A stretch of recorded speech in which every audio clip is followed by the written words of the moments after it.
FM radio খুব জনপ্রিয়তা পেল, তখন থেকেই বাংলাদেশটা রাইট। শুরু হয়েছে, হ্যাঁ? কিন্তু ইংরেজিটা আমরা ইংরেজির মতো করে বলবো, বাংলাটা বাংলার মতো করে বলবো। ভালো জিনিস শেখার কৌতূহলটা কম। রাইট। একটা গালি বাংলায় দিলে যতটা গায়ে লাগে, ইংরেজিতে দিলে কিন্তু গায়ে লাগে না। বইয়ের নাম যদি খুব আকর্ষণীয় না হয় তাহলে কিন্তু পড়তে ইচ্ছে করবে না। দুধ চা খেয়ে তোকে গুলি করে দেব। এটা কেমন নাম? প্রমিত উচ্চারণ ছাড়া এখন যেটা উচ্চারণ হচ্ছে এটা বিকৃত উচ্চারণ। যতক্ষণ আমি আমার নিজের দেশে আছি, এই তুই গেছস, খাইছস, আমি খাইছি। আমি রিক্তিয়া নাসরিন স্নিগ্ধা। আমি একটা ইংলিশ মিডিয়াম স্কুলে আছি, স্বনামধন্য একটা ইংলিশ মিডিয়াম স্কুল। স্কুলের নাম হচ্ছে চিটাগাং গ্রামার স্কুল। এটা ঢাকার ব্রাঞ্চে আমি আছি। মূলত স্কুলটা চট্টগ্রামে। এবং আমি এখানে আজ প্রায় ১৩ বছর ধরে বাংলা শিক্ষিকা হিসেবে কাজ করছি। এবং আমার কাজ হচ্ছে একদম বেস লেভেলের বাচ্চাদেরকে বর্ণ, লেখা এবং উচ্চারণ শেখানো থেকে শুরু করে তাদেরকে একটা ভাষা, তারা মানে একটা বাক্য কিভাবে লিখবে এবং পড়বে সেই পর্যন্ত তাদেরকে বিল্ড করা। আমি কোরিওগ্রাফি করি, শখের বশে মাঝে মাঝে গান করি মনের আনন্দের জন্য। এখন গান শিখছি এবং গিটারও শিখছি, কারণ ইচ্ছে আছে গিটার বাজিয়ে গান গাবো। একসময় অভিনয় করেছি, থিয়েটারে ছিলাম। এই তো। ওয়াও! মানে শুরুতেই আপনার পরিচয় শুনেই বুঝতে পারলাম যে আপনি একজন মাল্টি ট্যালেন্টেড একজন পারসন অ্যান্ড আসলে বিষয়টা কি জানেন? সংস্কৃতি মনা মানুষ কিংবা সাহিত্য মনা মানুষ তাদের কথার ভিতর দিয়ে তাদের ভিতরের যে এক ধরনের সহনশীলতা কিংবা মনস্তাত্ত্বিক সেই বিষয়টা এবং তাদের আউটফিট দিয়েও কিন্তু বোঝা যায়। যেটা আমরা এই মুহূর্তে বুঝতে পারতেছি। অবশ্য আমাদের দর্শক যারা আছেন তারা দেখলেও হয়তোবা এটা ফিল করতে পারবেন। যেহেতু আপনি বাংলা নিয়ে কাজ করতেছেন, বাংলা প্রমিত উচ্চারণ, বাংলা ভাষা নিয়ে কাজ করতেছেন। তো শুরুতেই আসলে বাংলা আধুনিকতার সময়ে ভাষার অনেক পরিবর্তন দিনের পর দিন ঘটতেছে। তো সেই জায়গা থেকে আসলে প্রমিত উচ্চারণটা আসলে কেন আমাদের এত জানা জরুরি? আপনি কি মনে করেন? হ্যাঁ, প্রমিত উচ্চারণটা আসলে কেন জরুরি এটা আসলে যদি আমি ব্যাখ্যা করতে যাই, আমাদের বাংলাদেশে কিন্তু জেলায় বিভিন্ন ধরনের উচ্চারণে মানুষ কথা বলে। আঞ্চলিক উচ্চারণে কথা বলে। হ্যাঁ, আঞ্চলিক উচ্চারণটা কিন্তু অঞ্চলের জন্য প্রযোজ্য। আচ্ছা। এখন আমি যদি ঢাকা থেকে চট্টগ্রামে যাই, ওরা ওদের কি ভাষায় কথা বলছে আমি কিন্তু বুঝবো না। তো এই যে সর্বজন গ্রাহ্য করার গৃহীত, সর্বজন স্বীকৃত হ্যাঁ, যে একটা ভাষাটা। উচ্চারণ থাকা খুবই জরুরি। হ্যাঁ, তো এটা অবশ্য যেকোনোভাবেই বলা যায়। যেমন আমরা অনেকেই আম নরমালি বলি যে, "এই তুই গেছস? খাইছস? আমি খাইছি।" এভাবে বলা যায় কিন্তু। কিন্তু যদি আমরা এভাবে বলি তাহলে জিনিসটা কিন্তু শ্রুতিমধুর হয় না। একটা মানুষের কথা শুনে যদি তার কথা আমার বারবার শুনতে ইচ্ছে না করে, তো অবশ্যই। তাহলে সেই কথার কোনো গুরুত্ব থাকে না। এটা আমার মনে হয়। আর মানে স্বভাবতই এইজন্যে প্রমিত উচ্চারণ, প্রমিত ভাষা খুবই জরুরি। যাতে আমার কথা মানুষ শোনে এবং সেটা মন দিয়ে শোনে, সেটা স্পষ্টভাবে বুঝতে পারে এবং তারা সেটা ভালোভাবে গ্রহণ করতে পারে। এজন্য প্রমিত উচ্চারণ খুব জরুরি। এই সময়ে যারা আধুনিক মানুষ কিংবা তরুণদের ভিতরে এই বিষয়টা বেশি খেয়াল করা যায়। সেটা হচ্ছে যে বাংলা ভাষাকে তারা মানে প্রমিত জায়গা থেকে অতি বেশি রঞ্জিত করে ফেলে। এই বিষয়টা আসলে কি হিসেবে ধরে নেব? এটা কি প্রমিত নাকি হচ্ছে এটা শব্দের পরিবর্তন কিংবা ভাষার পরিবর্তন? না, ওটা প্রমিত নয়, ওটা আসলে আমি যদি বিকৃত। উদাহরণ হিসেবে বলি আপু, জি। "এই তুই এটা কি করেছিস?" বা এর উচ্চারণ বা এর উচ্চারণ, হ্যাঁ? "গিয়েছিস?" এক ধরনের একটা মানে বেইস কাজ করে শব্দের ভিতরে। হুম। এটা আসলে তারা কি আধুনিকতা মনে করে ভাষার নাকি এটাও তারা প্রমিত মনে করে? না, এটা ওরা প্রমিত মনে করে না। ফ্যাশন করে বা একটু স্টাইল করে আচ্ছা, আচ্ছা। ওটাকে প্রমিত করার চেষ্টা করে। আর যদি আমি এদের কথা বলি, অনেক সময় ইংলিশ মিডিয়ামের বাচ্চাদের উচ্চারণ নিয়ে অনেক কথা আসে। যে ওরা হচ্ছে বাংলাটাকে একটু অন্যরকম ভাবে বলে। হ্যাঁ, এটা এক্সাক্ট উচ্চারণটা হয় না। হ্যাঁ, একদম আ এটার অবশ্য কিছু কারণ আছে। কারণ হচ্ছে যে যখন ওরা মানে ১ম শুরু করে ইংরেজি দিয়ে, আমরা যারা বাংলা মিডিয়াম থেকে পড়েছি, আমরা কিন্তু বাংলা মিডিয়াম থেকে যখন পড়েছি আমরা বাংলা দিয়ে শুরু করেছি, যার কারণে আমাদের উচ্চারণ কিন্তু ওদের থেকে আলাদা হবে, এটা স্বাভাবিক। ওদের শুরুটাই হচ্ছে আসলেই, ইংরেজি হ্যাঁ। দিয়ে, একটা বিদেশি ভাষা মানে দিয়ে। অ্যাকসেন্টের একটু চেঞ্জ হয়। একটু চেঞ্জ হবেই, কিন্তু তারপরেও অনুশীলন সবসময়ই আসলে দক্ষতা বাড়ায়। হ্যাঁ, হ্যাঁ, ওরা যদি অনুশীলন করে তাহলে সেই দক্ষতাটা আসবে। তবে প্রমিত উচ্চারণ ছাড়া এখন যেটা উচ্চারণ হচ্ছে এটা বিকৃত উচ্চারণ। কিন্তু এই বিকৃতটাকে কিন্তু অনেকে ওরা আধুনিকতা মনে হ্যাঁ, করতেছে। ওরা মনে করছে আধুনিকতা। কিন্তু এটা আসলে আধুনিকতা নয়। হ্যাঁ? এটা হচ্ছে আধুনিক আ মানে আধুনিক নামে ভাষার অপব্যবহার। আমি যেটাকে বিকৃত। বলব। হ্যাঁ, বিকৃত আচ্ছা, ব্যবহার। আচ্ছা, আচ্ছা। কোন ভাষার পাশাপাশি কোনটা জানা দরকার? বাংলার পাশে ইংরেজি নাকি ইংরেজির পাশে বাংলা? আসলে ইংরেজিটা হচ্ছে একটা আন্তর্জাতিক ভাষা। যেটার মাধ্যমে আমরা অন্য বিশ্বের বাইরের অনেক আ দেশের সাথে যোগাযোগ করতে পারি। বহির্বিশ্বের সাথে যোগাযোগ রক্ষা করার জন্য ইংরেজি অবশ্যই জরুরি। কিন্তু সবার আগে নিজের মায়ের ভাষা। কারণ আমি এটা যদি একটা উদাহরণ দিয়ে বলি, যদি আমরা অন্য কোনো দেশে যাই, যেমন চীনে যাই, জাপানে যাই, সুইডেনে যাই বা দেশের অন্য বাইরে যেকোনো যেকোনো দেশে যাই। কান্ট্রিতে যাই, হ্যাঁ। ওখানে কিন্তু আগে ওদের ভাষা শিখতে হয়। হুম, হুম। ঠিক আছে? ওরা ওদের ভাষাকে এত বেশি সম্মান করে, ওরা আগে আগেই বলবে যে, আমাদের ভাষা শেখো। ওদের ভাষা শিখতে হবে, তারপরে কাজ পাওয়া যায়। হ্যাঁ, রাইট, রাইট। বিশেষ ঠিক করে আছে? চীন, জাপান এই দেশগুলাতে। এমনকি ইউরোপিয়ান কান্ট্রি গুলোতেও। আমি ইউরোপিয়ান কয়েকটা দেশে খোঁজ নিয়েছি। দেখলাম যে সুইডেনে, ওখানে আমার এক কলিগ আছেন। উনি অলরেডি সুইডিশ ভাষা শিখেছেন। যার কারণে উনি এখন সরকারি চাকরি করতে পারছেন। আচ্ছা। হ্যাঁ? বা ওখানে ওনার একটা আ অবস্থান তৈরি হয়েছে ওই দেশে। যে হ্যাঁ, আমাদের দেশের সব সংস্কৃতি, ভাষা এগুলো আয়ত্ত করে ফেলেছে। অতএব গ্রহণযোগ্য আমাদের কাছে। তো আমার মতে অবশ্যই নিজের ভাষা আগে গুরুত্বপূর্ণ। তারপরে অন্য ভাষা। তবে অন্য ভাষা অবশ্যই শিখতে হবে। যদি আমরা অন্য ভাষার মানুষের সাথে যোগাযোগ রক্ষা করতে চাই, তাহলে অবশ্যই অন্য ভাষা শিখতে হবে। কিন্তু আগে গুরুত্ব দিতে হবে নিজের ভাষাকে। বাংলাটাকে, রাইট। আমরা আমাদের বাংলা ভাষাটাকে কতটুকু বিশ্ব দরবারে এরকম গুরুত্ব দেখাইতে পেরেছি? আসলে আগে হয়তো এরকম গুরুত্ব ছিল। এখন এর গুরুত্ব আসলে কতটুকু আমি সেটা বোঝাতে পারছি না বা বলতে পারছি না। তবে আমি প্রত্যাশা রাখবো যে সবাই নিজের ভাষাকে আগে মর্যাদা দেবে। আম আমি খেয়াল করে দেখেছি যে আমরা যতই আ ইংরেজি শিখি বা অন্য কিছু শিখি, যখন আমরা চীনে যাই বা জাপানে যাই বা সুইডেনে যাই, আচ্ছা, আচ্ছা। দেশের বাইরে হ্যাঁ, যেকোনো দেশে ওরা গেলে ইংরেজি জানলেও ওরা কিন্তু বলবে না। হ্যাঁ, ওরা মানে বুঝবেই না, বোঝার চেষ্টাই করবে না। হ্যাঁ? আগে ওদের ভাষায় বলো, তারপরে ওরা সেটাকে গ্রহণযোগ্য মনে করবে। তখন উত্তর দেয়। আচ্ছা। না হলে উত্তর দেয় না। হুম, ঠিক হুম। আছে? তো এইজন্য সেটা যতক্ষণ আমি আমার নিজের দেশে আছি, ততক্ষণ মানে খুব প্রয়োজন না হলে আমার মনে হয় বিদেশি ভাষাটা আমরা ব্যবহার না করি। যখন আমার প্রয়োজন হবে মনে হবে যে না আমার তার সাথে যোগাযোগ করতেই হবে। না হলে হচ্ছে না। মানে আমার ক্ষতি হয়ে যাবে। মানে তখন একান্তই হুম, নিজের হ্যাঁ, প্রয়োজনে আরকি। ভাষা জানার আসলে আমাদের তো কিছু স্টেপ থাকে। যেমন প্রমিত উচ্চারণটা কিন্তু শুরু থেকে হয় না। এটা আনুষ্ঠানিক কিংবা প্রাতিষ্ঠানিক একটা শিক্ষা, প্রমিত উচ্চারণটা। কিন্তু তবুও সুন্দর করে উচ্চারণ করে কথা বলার আসলে প্রাথমিক ধাপটা কোথা থেকে শুরু হয়? কোন বয়স থেকে বা কোন ক্লাস থেকে? হ্যাঁ, এটা একেবারেই যখন একটা শিশু কথা বলা শিখছে, এটা তখন থেকেই শুরু হবে। যেমন আমি যে এত প্রমিত উচ্চারণে কথা বলছি, এটা কিন্তু একেবারে ছোটবেলা থেকে।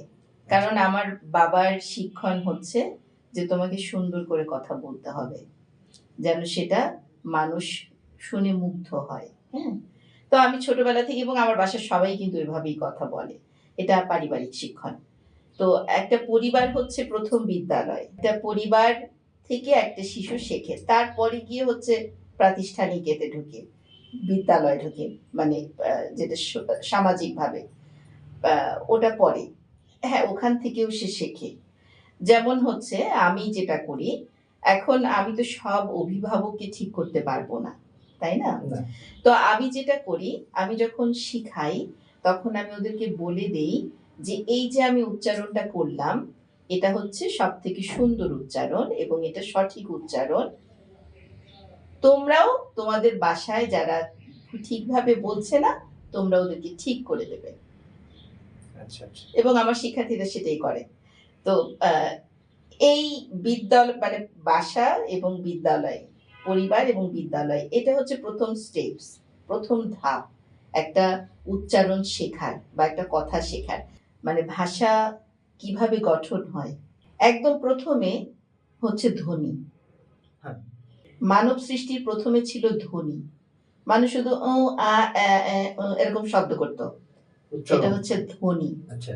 সাউন্ড, আওয়াজ। তো তারপরে এই আওয়াজগুলোকে মনে হলো যে আচ্ছা এটাকে একটা ফরম্যাটে আনি, একটা গঠন দেই। ধ্বনির পরে এসেছে বর্ণ হুম। এবং পৃথিবীর প্রাচীন বর্ণ কিন্তু হাইরোগ্লিফিক্স। হ্যাঁ। ঠিক আছে? ছবি এঁকে এঁকে বোঝাতো। এই ছবিগুলো থেকে অক্ষরে রূপ নিল, বর্ণে রূপ নিল। সেই বর্ণগুলোকে জোড়া লাগিয়ে হলো শব্দ। সেই শব্দগুলোকে আবার জোড়া লাগিয়ে হলো বাক্য এবং অনেকগুলো বাক্য মিলে হলো ভাষা। তাই না? এই যে এক এক দেশে এক এক রকম ভাষা, এগুলো কিন্তু এভাবেই তৈরি। একটা প্রসেস মেইনটেইন করে ফাইনালি এখন এই আধুনিক দুনিয়া আমরা ভাষা ভাষা ব্যবহার করছি, নানা রকম ভাষা। আচ্ছা, আচ্ছা। তো এটা হচ্ছে ভাষার গঠন। হ্যাঁ? তো এখন যদি কেউ প্রমিত উচ্চারণ করতে চায়, বাংলায় ফেরত আসি, প্রমিত উচ্চারণ করতে চায়, তো তাহলে তাকে অবশ্যই বেশ কিছু জিনিস মাথায় রাখতে হবে। শুধু উচ্চারণ তো আসলে শুধু উচ্চারণ দিয়ে তো হয় না। মনের ভাব প্রকাশ করতে গেলে কিন্তু কিছু ইমোশন দেওয়া লাগে, আবেগ দেওয়া লাগে, রাইট। কিছু আম মানে চেহারার, মুখের এক্সপ্রেশন হ্যাঁ, চেঞ্জ কিছু করতে হবে। বহিঃপ্রকাশ দেওয়া লাগে। তারপরে সেই ভাষাটা পূর্ণতা পায়। হুম। তো অবশ্যই আগে মুখের কিছু ব্যায়াম আছে সেগুলো করতে হবে। যাদের উচ্চারণ সঠিক নয় বা এখনো প্রমিতভাবে বলতে পারছে না, তাদেরকে মুখের ব্যায়াম করতে হবে। কারণ মুখের এই যে অঙ্গ-প্রত্যঙ্গগুলো আছে মুখের ভিতরে অনেকগুলো যন্ত্র রয়েছে, বাকযন্ত্র যেটা। তো সেটাকে আগে যদি ওপেন না করা হয়, না খোলা হয়, তাহলে প্রমিত উচ্চারণ হবে না। রাইট। ঠিক আছে? তো এই মুখের ব্যায়ামগুলো করতে হবে, দমের ব্যায়াম করতে হবে। তারপর প্রত্যেকটা শব্দের, প্রত্যেকটা বাক্যের কিছু ভাব আছে, ছন্দ আছে, মাত্রা আছে, সুর আছে। সেগুলোকে আগে ধারণ করতে হবে, বুঝতে হবে যে হ্যাঁ, আ এই লাইনটা আমি এভাবে বলবো। একদম। যেমন আমি বললাম, "আমি তোমাকে একটা চড় মারবো।" কিন্তু সেটা যদি আমি না বলি, "আমি তোমাকে একটা চড় মারবো।" তাহলে কি চড় গায়ে লাগবে? হ্যাঁ, ওই ভাবটা হ্যাঁ। প্রকাশ পাবে। আবার যদি আমি ওইভাবে চড় মারি তো তাহলে একেবারে দাঙ্গা বেঁধে যাবে। তাই না? তো রাইট। এটা বুঝতে হবে যে আমি কোন রস দেব, কোন ভাব দেব। হ্যাঁ? আচ্ছা, এটা হচ্ছে প্রমিত উচ্চারণ শেখার ধাপ। আচ্ছা, ওকে। বাংলিশ অবশ্য এখন খুবই পরিচিত আমরা যারা সোশ্যাল মিডিয়া ব্যবহার করে থাকি। তো এই বাংলিশটা আসলে কতটুকু ভূমিকা রাখে বা কতটুকু নেতিবাচক ভূমিকা রাখে বাংলাকে বিকৃত করার জন্য বা এটা থেকে আসলে কিভাবে উত্তরণ পেতে পারে? বাংলিশটা আসলে শুরু তো আজকে থেকে হয়নি। যখন এফএম রেডিও খুব জনপ্রিয়তা পেল, তখন থেকেই বাংলিশটা রাইট। শুরু হয়েছে। হ্যাঁ? মানুষ হচ্ছে পরিবর্তন পছন্দ করে, বিবর্তন পছন্দ করে। তো তখন আসলে ওই এফএম গুলো চালানোর জন্য ওই বিবর্তনটা খুব জনপ্রিয়তা পেয়েছিল। আর এমনিতেও আমি যদি বলি বাংলা কিন্তু আ মিশ্রিত ভাষা। বাংলা ভাষার ভিতরে অনেক বিদেশি শব্দ মিশে আছে। অবশ্যই। যেগুলোকে আমরা চাইলেও এখন আর বাদ দিতে পারি না। হুম। যেমন আমরা কি কেউ বলবো কেদারায় বসে আছি? না, অবশ্যই না, না। আমরা বলবো চেয়ারে বসে আছি। তো চেয়ার হচ্ছে ইংরেজি। বা আমি বলবো যে এই সামনে একটা চৌপায়া রাখা, তা বলবো না, বলবো টেবিল রাখা। তাই না? তো এখন এগুলো তো আসলে আমাদের সাথে মিশে গিয়েছে। কিন্তু সমস্যাটা হচ্ছে যে ওই মানে আমাদেরকে এই ব্যাপারটা আসলে খুব সচেতন হওয়া জরুরি যে আমরা ইংরেজিটা ইংরেজির মতো করে বলবো। আমরা মিশিয়ে বলতেই পারি। কিন্তু ইংরেজিটা আমরা ইংরেজির মতো করে বলবো, বাংলাটা বাংলার মতো করে বলবো। একদম। এটা হচ্ছে আমাদের সচেতনতার অভাব। আর কিছু না। আমরা যদি সচেতন হই, বা আমরা যখনই কেউ এরকম ভাবে বলছে বাংলিশ করে বলছে তখন যদি একটু প্রতিবাদ করি যে না, তুমি ইংরেজিটা ইংরেজির মতো বলো, বাংলাটা বাংলার মতো বলো, তাহলে কিন্তু অনেকটাই সমাধান হতে পারে বলে আমার মনে হয়। আমরা চলতে ফিরতে অনেক সময় আমাদের অনেক পরিচিত মানুষ আছে যারা দেখবেন অনেক সুন্দর করে কথা বলে, বাংলিশ মিলায়ে কথা বলে। হুম, কিংবা কেউ হয়তোবা প্রমিত বুঝে না, কিন্তু সুন্দর করে কথা বলে। আবার কিছু, কিছু মানুষ আছে যাদের সামনে আপনি আপনি বাংলাটা সুন্দর করে পারেন। বাংলাটা সুন্দর করে বলতে পারেন কিংবা বাংলা ভাষাটা আ প্রমিত যে উচ্চারণ সেইভাবেই কথা বলতেছেন। কিন্তু এই প্রমিত উচ্চারণটা কিছু, কিছু মানুষের কাছে মনে হবে যে আপনি খ্যাত ভাষায় কথা বলতেছেন। এটা কিন্তু হুম। হয়। আমার আমার ব্যক্তিগত মানে আমি যদি আমার ব্যক্তিগত জীবন থেকে বলি, আমার লাইফে এরকম অনেক ঘটনা ঘটছে যে এমন, এমন শব্দ বলি ওরা শোনেই নাই। ওই শব্দটা ওরা মনে করছে আমি খ্যাত। তো হুম। এর পিছনে আসলে কারণটা কি? না জানার সীমাবদ্ধতা আমি বলব।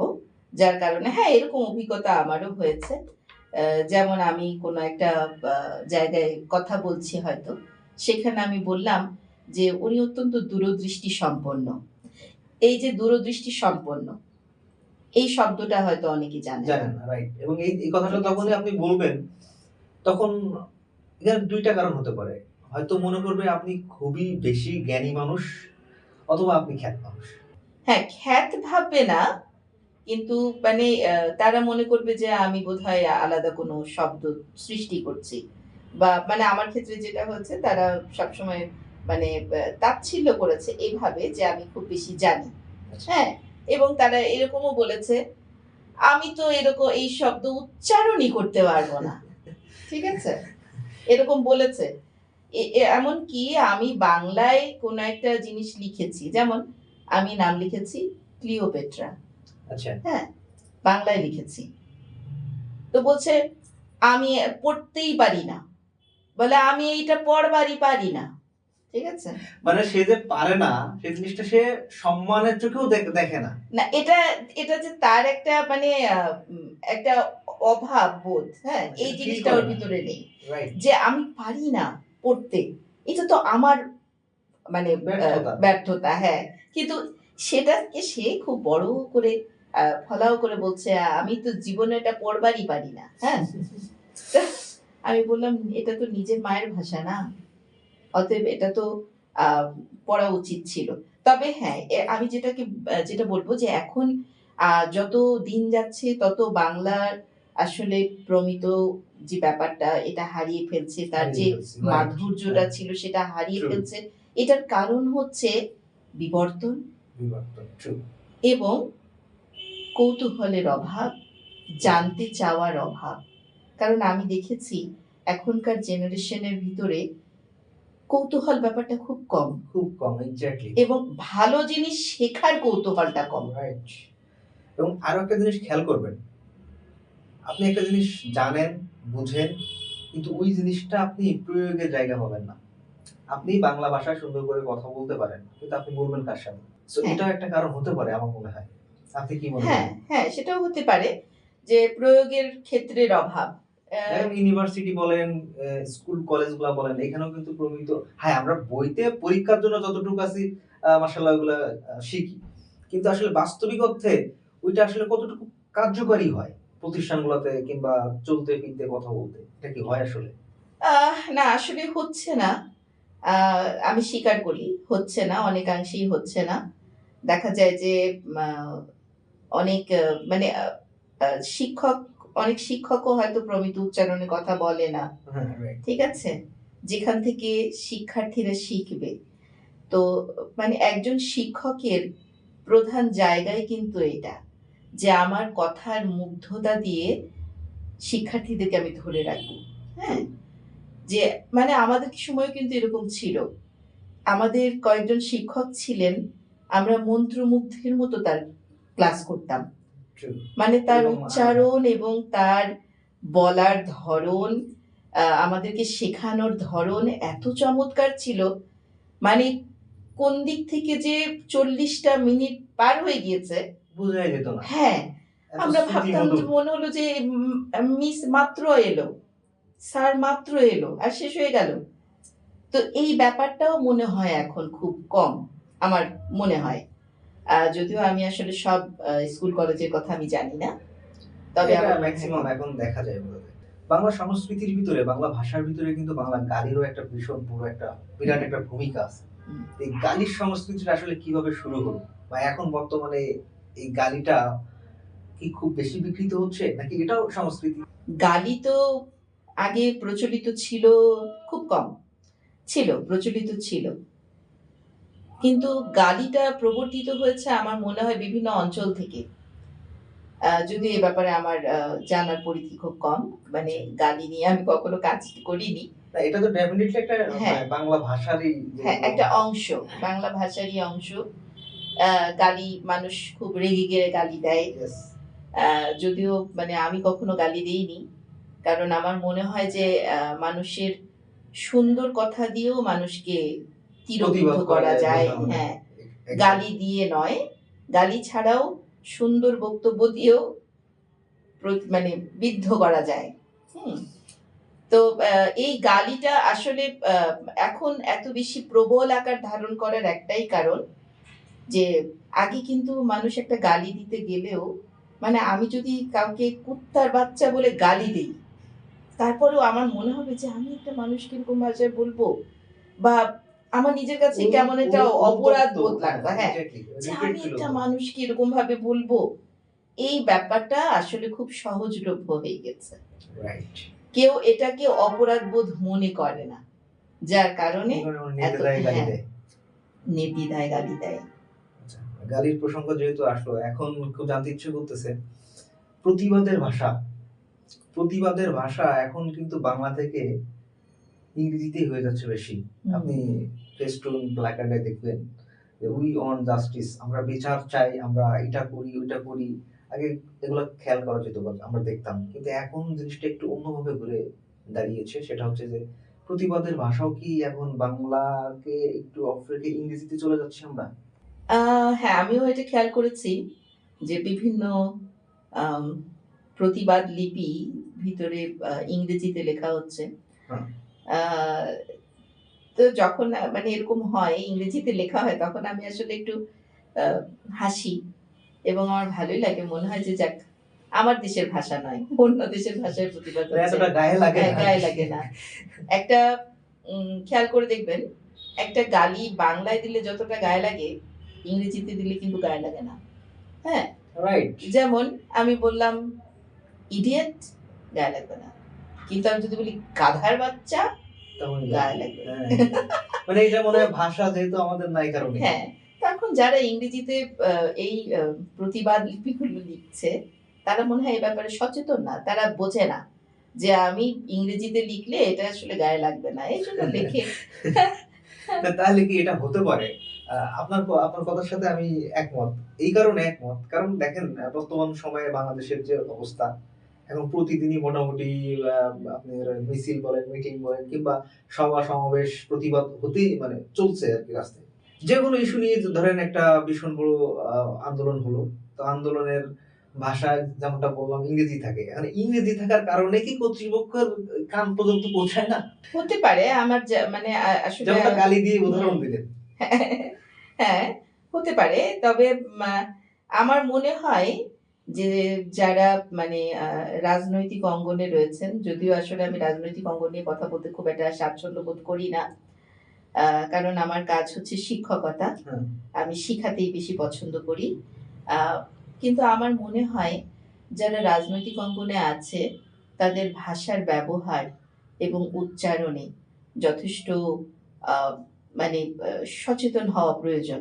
অবশ্যই, তার অবশ্যই। কারণ হচ্ছে একজন মানে যারা পুরো মানে যারা জনসাধারণ, তারা একজন রাজনৈতিক ব্যক্তিকে নির্বাচন করবেই কিন্তু তার কথা শুনে। এক্সাক্টলি। তার ভাষা শুনে, হ্যাঁ? এখন একটা আ মঞ্চে দাঁড়িয়ে কেউ যদি সমানে গালিগালাজ করতে থাকে, তো তাহলে তার প্রতি কি খুব একটা ভক্তি শ্রদ্ধা সাধারণ মানুষের থাকবে? আমার মনে হয় না। খাবারের নামগুলো কি আর বাংলা খাবার মানে বাংলা যেমন আমরা এই যে ডাল, আলু ভর্তা, ভাত, তরকারি, মাছ, মাংস এই যে নাম আমাদের চিরপরিচিত, চিরাচরিত ব্যাপার দীর্ঘদিনের এইগুলা কি দিন, দিন একটু শিফট করতেছে? ইংরেজির দিকে চলে যাচ্ছে? হ্যাঁ, যেগুলো বিদেশি খাবার সেগুলো তো বিদেশি নাম দিয়েই ডাকতে হবে, তাই না? আমি তো পিজ্জাকে অন্য কোনো নামে ডাকতে পারব না, তাই না? সেটা হ্যাঁ, অবশ্যই। না ওটা তো তারপরেও দেখা বিদেশি যাচ্ছে যে খাবার, এটা তো আমাদের দেশের খাবার নয়। বাংলা সংস্কৃতির যেমন ভাত, ভাতটা ভাত কেন কেন জানি আমরা বলছি না। রাইস। হ্যাঁ, এটাও যে আমি বলব যে একটু বেশি আধুনিক মন্যতা বা একটু বেশি আ ঢং করে বলা, হ্যাঁ, সেটার কারণে হয়তো এগুলো আসছে। আ আর সচেতনতার অভাব। এটা ছাড়া তো আসলে আর কিছু বলার নেই, হ্যাঁ? তো এখন আমরা যদি আমাদের বাংলাকে ফিরিয়ে আনতে চাই, তো তাহলে সবাইকে সচেতন হতে হবে। সচেতন হয়ে নিজের ভাষার প্রতি ভালোবাসাটাকে বাড়িয়ে তুলতে হবে। রাইট। তো আ মানে এই ভাষার প্রতি ভালোবাসা বাড়িয়ে তুলতে গেলে তো যেকোনো একটা অঙ্গন থেকে আ বললে হবে না। রাইট। বিভিন্ন অঙ্গন থেকে চেষ্টা করতে হবে। কিন্তু আ যেভাবে মানুষজনের ধৈর্যের ক্ষমতা বা ধৈর্যের হারিয়ে যাচ্ছে দিন, সীমারেখা, দিন। হ্যাঁ, দিন, দিন কমে যাচ্ছে। তো মানে সবাই এখন একেবারে তৈরি জিনিস চায়। রেডি এই জিনিস। হ্যাঁ, যে আমি পাবো ব্যাস হয়ে গেল। যার কারণে এই ধৈর্যের সীমারেখা কমে যাওয়ার কারণে বাংলা হারিয়ে যাচ্ছে। Right, right. আচ্ছা, কবিতা আবৃত্তির এই যে সংস্কৃতি এটা কি হারিয়ে যাচ্ছে দিন, দিন? হ্যাঁ, কবিতা ওই যে ধৈর্যের আ মানে ধৈর্যের সীমারেখা কমে যাওয়ার কারণে কিন্তু অনেকে কবিতা খুব একটা পড়তে চায় না। এখন কিন্তু মানুষ গান পছন্দ করে বেশি। যে গান গাইতে পারে তার গ্রহণযোগ্যতা অনেক বেশি। কিন্তু কবিতা কিন্তু যে কবিতা পড়ছে রাইট। তার গ্রহণযোগ্যতা কম। কারণ গান হচ্ছে একটা উন্মাদনা সৃষ্টি করে।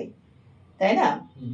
যখনই কোনো মিউজিক্যাল ইন্সট্রুমেন্ট ইন্সট্রুমেন্ট দিয়ে করা হয়, কোনো বাদ্যযন্ত্রের সাথে করা হয়, তখন সেটা কিন্তু আমাদের মাথার ভিতরে যে নিউরনগুলো আছে, সেগুলোকে উত্তেজিত করে এবং একটা মাদকতা তৈরি করে। যার কারণে রাইট। গতিময়তা এবং এই মাদকতার কারণে মানুষ গানটাকে বেশি পছন্দ করে কবিতার থেকে। কিন্তু কবিতা হচ্ছে আ কোনো সংস্কৃতির প্রধান ধারক, আমার মনে হয়। কারণ কবিতা সবাই লিখতেও পারে না এবং সেটা সবাই আবৃত্তিও করতে পারে না। এটার জন্য চর্চার দরকার হয়। তরুণদের মধ্যে এখন বর্তমানে বই পড়ার অভ্যাসটা কমে যাওয়ার পেছনের কারণটা কি? বাংলা না জানা? বাংলার প্রতি আগ্রহ কি কম এই কারণে? না কি মনে হয় আপনার? এটা আসলে যদি ব্যাখ্যা করি, বাংলা না জানার কারণে বই পড়ার আগ্রহ কমে যাচ্ছে, এটা শুধুমাত্র হতে পারে ইংলিশ মিডিয়ামে যারা আছে তাদের ক্ষেত্রে। কারণ ওদের প্রায় ১০ টা বইয়ের ভিতরে ৯ টা বইই ইংরেজি। হ্যাঁ, এটা ঠিক। হ্যাঁ? একটা বই হয়তো বাংলা। তো ওদের ভিতরে এই বাংলা বই পড়ার আগ্রহ কমে যাবে এটাই স্বাভাবিক। কিন্তু যারা বাংলা মিডিয়ামে রয়েছে তাদেরও আগ্রহ কমে যাচ্ছে। রাইট। এটার পিছনে আমি মনে করি পারিবারিক সচেতনতার অভাবও রয়েছে। পরিবার থেকে নিশ্চয়ই গুরুত্ব দেয় না যে সে পড়ছে কি পড়ছে না। তারপরে অনেক ব্রোকেন পরিবার রয়েছে, ব্রোকেন ফ্যামিলি। যার কারণে তারা বাচ্চাদের প্রতি কোনো দৃষ্টিই দেয় না। লেখকদের কি কোনোভাবে এখানে দায়ী করবেন? পাঠকদেরকে আকৃষ্ট করতে পারছে না। লেখক আ মানে ওই লেখকের লেখাটা তো একজনের কাছ পর্যন্ত যেতে হবে। রাইট। তারপরে তাকে পড়তে হবে। পড়ে তারপরে না তার বুঝতে হবে যে হ্যাঁ, এটার প্রতি আমার আগ্রহ বাড়ছে কি বাড়ছে না। তাই না? তো এখন এই লেখাটাই তো ওদের কাছে যাচ্ছে না। এখন দেখেন সাদাত হোসেন যদি একটা বই বের করে, তার হুম, বই কিন্তু কেনার জন্য আ আপনি অবশ্যই দেখছেন সিরিয়াল দিয়ে কিনতে হয়। কিন্তু এমন নয় যে সাদাতের মতো লেখক বাংলাদেশে আর নেই। হুম। তো তাদের গ্রহণযোগ্যতা মানে এই যে ডিসট্যান্স কেন? এটা কেন হচ্ছে? মানে না তারপরেও আসলে মানে আধুনিক যুগে আমি জানি না মানে গল্পের বইয়ের নামেরও একটা ব্যাপার আছে মনে হয়।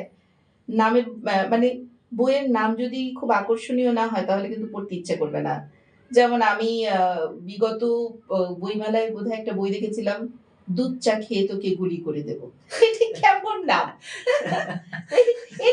এটা দেখার পরে কি কারো ইচ্ছে হবে যে আমি ওটা পড়ি?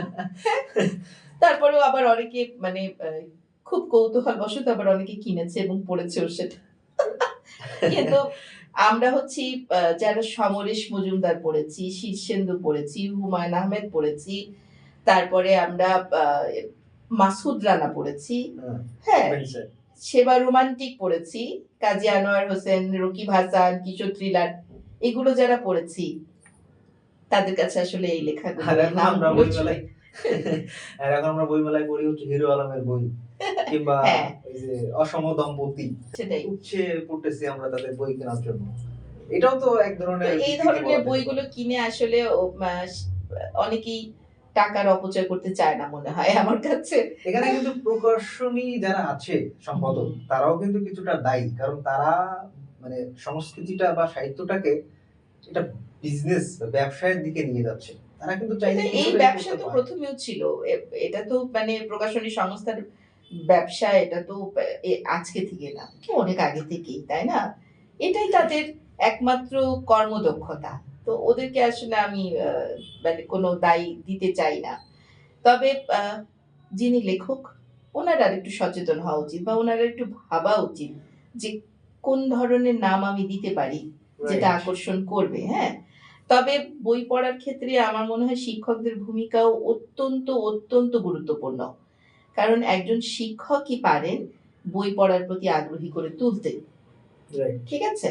বাংলা গানের কদর কমে যাচ্ছে। হ্যাঁ, কিংবা এটার আমরা কদর কমে খুঁজে যাচ্ছে পাই না। তার কারণ হচ্ছে ওই যে শব্দের অর্থ অনেকে বোঝে না। হ্যাঁ? এটা হচ্ছে ১ নাম্বার এবং তারপরে হচ্ছে মানুষ আ এখন হচ্ছে খুব একটা অস্থির সমাজের মধ্যে চলছে। তাদের ভিতরে স্থিরতা কম।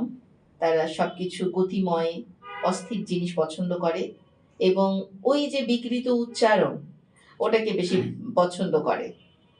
যার কারণে বাংলার আগের যে গানগুলো ছিল, আগে অনেক সুন্দর গান ছিল। অবশ্যই সুন্দর ছিল। আ সেই গানগুলো হারিয়ে যাচ্ছে। তবে আমি বলব যে যেমন যেগুলো ভাটিয়ালি গান, জারি গান, আ এগুলো কিন্তু আসলে বাংলার মেইন হ্যাঁ, সংস্কৃতি। এগুলোই সংস্কৃতি। তো রাইট। এই গানগুলো সবাই আসলে বোঝে না এবং ওরা বোঝার চেষ্টাও করে না। এখনকার জেনারেশনের সবথেকে বড় সমস্যাই হচ্ছে ওদের ভালো জিনিস জানার কৌতূহল এবং শেখার কৌতূহল কম। আগ্রহ একেবারেই নাই। একেবারেই নেই, একেবারেই নেই। ভালো জিনিস শিখবে না, খারাপ জিনিসটা ঠিকই শিখবে। খুব দ্রুত শিখবে। কিন্তু ভালোটা শিখবে না। ডিসঅ্যাপয়েন্টেড যে জাতি আমরা, দিন দিন যে হতাশার দিকে চলে যাচ্ছি, শেষ উপায়টা কি? কিভাবে রক্ষা করতে পারি সংস্কৃতি? কিভাবে এই বাংলাটাকে আমরা আটকে ধরতে পারি? আমার মনে হয় যে সর্বপ্রথম আ শিক্ষকদের থেকে শুরু করতে হবে। শিক্ষকদেরকে আগে বাংলার সঠিক উচ্চারণগুলো অনুশীলন করাতে হবে। কারণ এমন অনেক জেলা আছে, এমন অনেক প্রত্যন্ত জায়গা আছে, যেখানে অনেকেই বাংলা বর্ণের সঠিক উচ্চারণ জানে না। আপনি কি জানেন বাংলা বর্ণের সঠিক না, আমার তো উচ্চারণ? মনে হয় না যে আমি সব জানি। বাংলা বর্ণের সঠিক উচ্চারণ এটা নিয়ে আমি বেশ কিছু বছর বাংলা একাডেমির পিছনে লেগেছিলাম। আচ্ছা। কারণ আমি দেখেছি যে আ কেমব্রিজ ডিকশনারি বা আ উম অক্সফোর্ড ডিকশনারি এগুলো ওয়েবসাইটে আছে এবং ওখানে কোনো শব্দতে আমি যদি ক্লিক করি সেটার উচ্চারণ শুনতে পাওয়া যায়। রাইট। তো বাংলাতে কেন নয়? এটা নিয়ে আমি কাজ করেছি এবং কাজ করার পরে আমি একটা কাজ করতে সক্ষম হয়েছিলাম যে অন্তত বাংলা বর্ণের উচ্চারণগুলো যেটা রাষ্ট্র স্বীকৃত, উচ্চারণ কিংবা হ্যাঁ, বা একাডেমিক কর্তৃক। বা অফিসিয়াল উচ্চারণ যেটা, হুম, হ্যাঁ? আমাদের বাংলার সবথেকে বড় জায়গাই কিন্তু বাংলা একাডেমি। রাইট। ঠিক আছে? তো বাংলা একাডেমি থেকে যেটা বের হবে সেটা আমরা গ্রহণ করা উচিত আমাদের। অবশ্যই। যে বাংলা একাডেমি বাংলা নিয়ে কাজ করে। তাই না? হুম, হ্যাঁ, এটা ছাড়া অবশ্য বা ঢাকা বিশ্ববিদ্যালয়ের ভাষা ইনস্টিটিউট ইনস্টিটিউটও আছে। আছে। রাইট। আবার শিল্পকলা হ্যাঁ, একটা শিল্পকলা আসলে ভূমিকা আছে। সংস্কৃতির, হ্যাঁ, একটা ব্যাপার। তো এই জায়গাগুলো থেকে যদি বাংলা বর্ণের সঠিক উচ্চারণটা প্রকাশ করা হতো বা ওয়েবসাইটে দেওয়া হতো এবং প্রত্যন্ত জায়গায় ছড়িয়ে দেওয়া হতো, তাহলে অন্তত বর্ণের সঠিক উচ্চারণটা চর্চিত হতো। তাহলে আস্তে শব্দগুলোও চর্চিত হতো। তো আমি যে কাজটা করেছিলাম বাংলা একাডেমি মাধ্যমে সহায়তায় এবং মানে এটা দেওয়া হয়েছিল। আমি অনেক খোঁচাখুচি করার পরে এনসিটিবির একটা এটা করেছিল ব্র্যাক। আচ্ছা, আচ্ছা। ব্র্যাকের একটা এডুকেশনাল পার্ট আছে। আচ্ছা। তো ওই ব্র্যাক ওরা নিজ উদ্যোগে এই বাংলার সঠিক বর্ণের সঠিক উচ্চারণ এনসিটিবির একটা সাইটে দিয়েছিল। ওয়েবসাইটে। হ্যাঁ, এবং এটা আমি চেষ্টা করেছি যে যখনই কোথাও কোনো শিক্ষক সমাবেশ হচ্ছে, আমি দেখেছি যে অনলাইনে, আমি চেষ্টা করেছি সেখানে এটা ছড়িয়ে দিতে। যে আগে বাংলার বর্ণের উচ্চারণটা আপনারা শেখেন, যে সঠিক উচ্চারণ আসলে কোনটা। তারপরে হচ্ছে বাকিগুলো। হ্যাঁ। তো এইভাবে যদি সব শিক্ষককে আগে এই ব্যাপারগুলো শেখানো যায়, তো তাহলে শিক্ষার্থীরা শিখবে সেই শিক্ষকদের কাছ থেকে। তো তাহলে হয়তো এটা আরো বেশি চর্চিত হতে পারে। আর এটা আমি তো আসলে এতে ছিলাম, কণ্ঠশীলনে ছিলাম। আচ্ছা। কণ্ঠশীলন একটা খুব চমৎকার আবৃত্তি সংগঠন এবং উচ্চারণের প্রমিত উচ্চারণের সংগঠন। তো ওই সংগঠনে আমাদের প্রধান শিক্ষক হিসেবে, মানে আমাদের শিক্ষক হিসেবে আমি পেয়েছি একে, যিনি ভাষা নিয়ে সারা জীবন কাজ করে মানে চলে গেলেন। এই স্যারকে আমি পেয়েছি। ওয়াহিদুল হক স্যার ছিলেন, তারপরে মীর বরকত স্যার ছিলেন। তো মানে ওনাদের সাহচর্যে ছিলাম। তো ওনারাও কিন্তু চেষ্টা করে গিয়েছেন, বা ওয়াহিদুল হক স্যারও সারা জীবন চেষ্টা করে গিয়েছেন যে যাতে সবাই অন্তত শিক্ষক উচ্চারণে বর্ণটা, হ্যাঁ কাজ করে। হ্যাঁ, সেটাই। নরেন বিশ্বাস উনি কণ্ঠশীলনের একজন প্রাণী বলা যাবে। হ্যাঁ, উনি প্রাণ ছিলেন। তো আমরা যখন নরেন বিশ্বাস স্যারের ক্লাস করতাম, আমরা মন্ত্রমুগ্ধের মতো শুনতাম। এবং আমি যখন প্রথম কণ্ঠশীলনে ভর্তি হতে যাই, উনি আমাকে জিজ্ঞাসা করেছিলেন, তোর নাম কি রে মেয়ে? ঠিক আছে? তা আমি বললাম আমার নাম স্নিগ্ধা। বলে, বাহ, তুই তো স্নিগ্ধতা চড়াচ্ছিস, তোর গ্রামের বাড়িটি কোথায়? তো আমি বললাম যশোহর। বলার পর উনি খুব হাসলেন, হেসে বললেন, সেখানে কি এখনো যশোকে হরণ করা হয়? এবার তো আমি পুরো বোকা হয়ে গেছি। তখন বললেন যে তোকে আমার খুব পছন্দ হয়েছে মেয়ে, তোকে আমি ভর্তি করে নিলাম। কথা বলা কিংবা বোঝার মাধ্যম বিষয়টা এরকম না। এই যে আন্তরিকতা, একটা কথা দিয়ে মানুষকে যেরকম হাসানো যায়, কাঁদানো যায়, ভালোবাসানো যায়, সবার উচিত সুন্দর করে কথা বলতে চেষ্টা করা। মানে কমপক্ষে চেষ্টা তো করতে পারে, তাই না? অনেকের ভিতরে আন্তরিকতাটা অনেক প্রবল থাকে। তো আমার মনে হয় যে এই যে মানে বাংলা একাডেমি, আমাদের বাংলার এত বড় একটা অঙ্গন, ওকে বাংলা নিয়ে স্বাধীনভাবে কাজ করতে দেওয়া উচিত। এবং প্রত্যেক মানে শিক্ষকের কাছে বাংলার বর্ণগুলোর সঠিক উচ্চারণ এগুলো পৌঁছে দেওয়া উচিত। এবং শিক্ষকদেরও উচিত, যখন আমি শিক্ষক, তখন আমার ভিতরে এটাই ধারণ করা যে আমি সঠিকটা শেখাবো।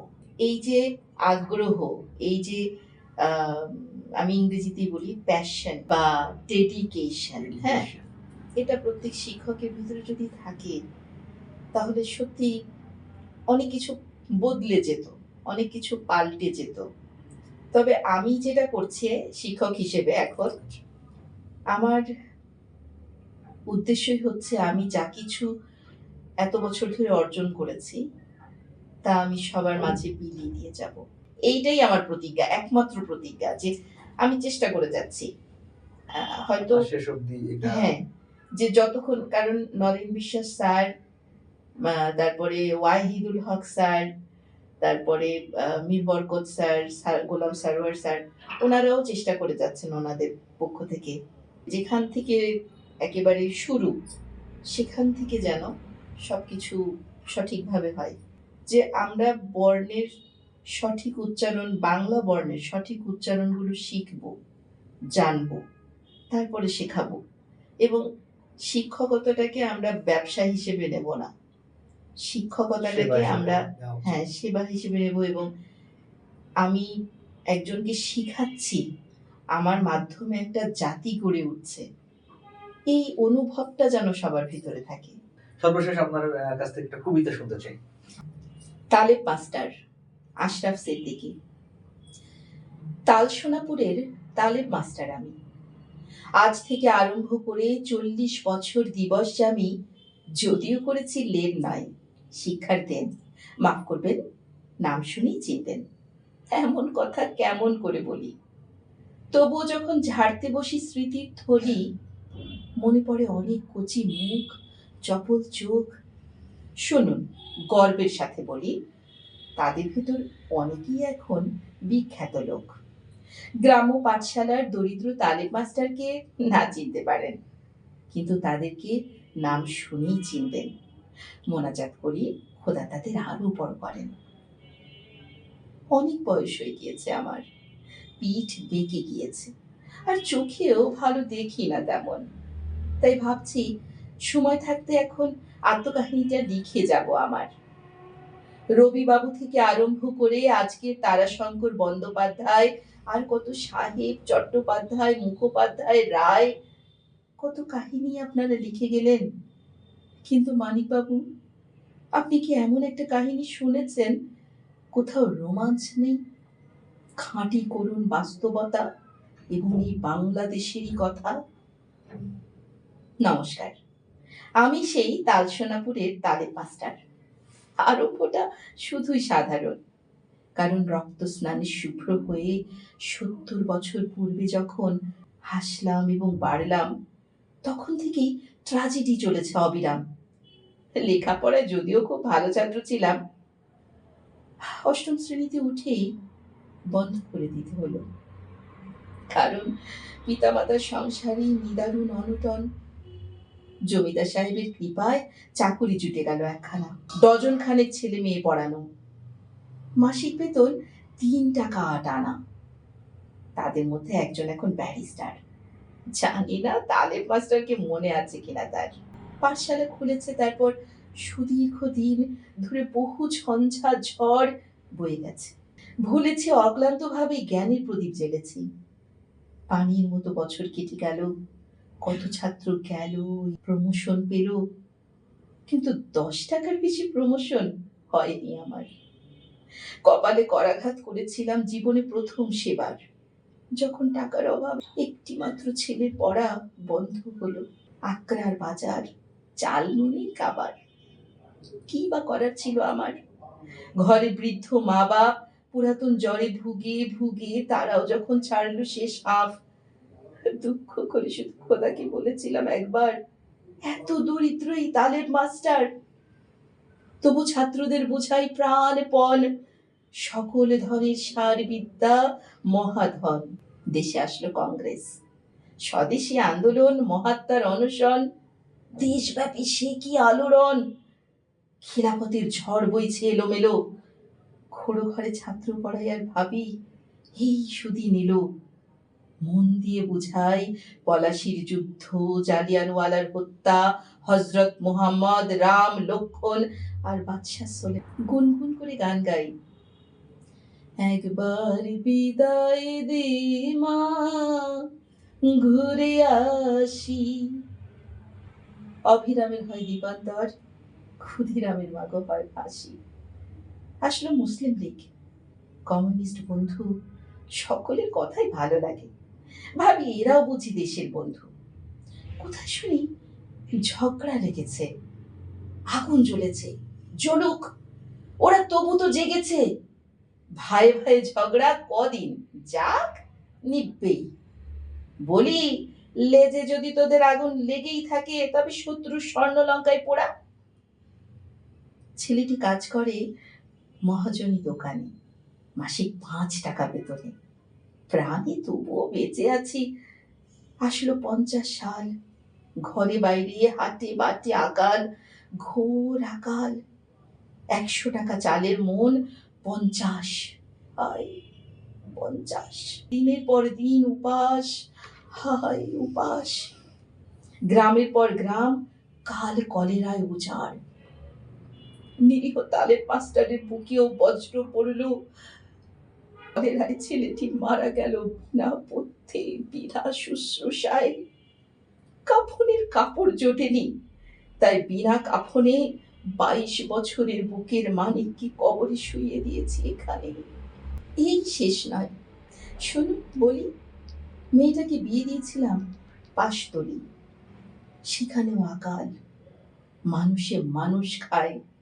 ৩ দিনের উপবাসী আর লজ্জা বস্ত্রহীন হয়ে নিদারুণ ব্যথায় দড়ি কলসি বেঁধে পুকুরের জলে ডুবে মরেছিল একদিন সন্ধ্যায়। মানিকবাবু, আমি জানি প্রাণবান লেখনী আপনার। তালেব মাস্টারের সাথে হয়তো আপনিও অশ্রু ফেলেছেন বেদনার।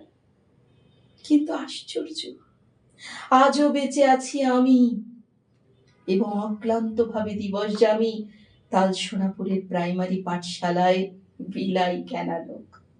ছাত্রদের পড়ায় ধৈর্য ধরো, ধৈর্য ধরো, বাঁধো বাঁধো বুক, যতদিকে দুঃখ আসুক আসুক।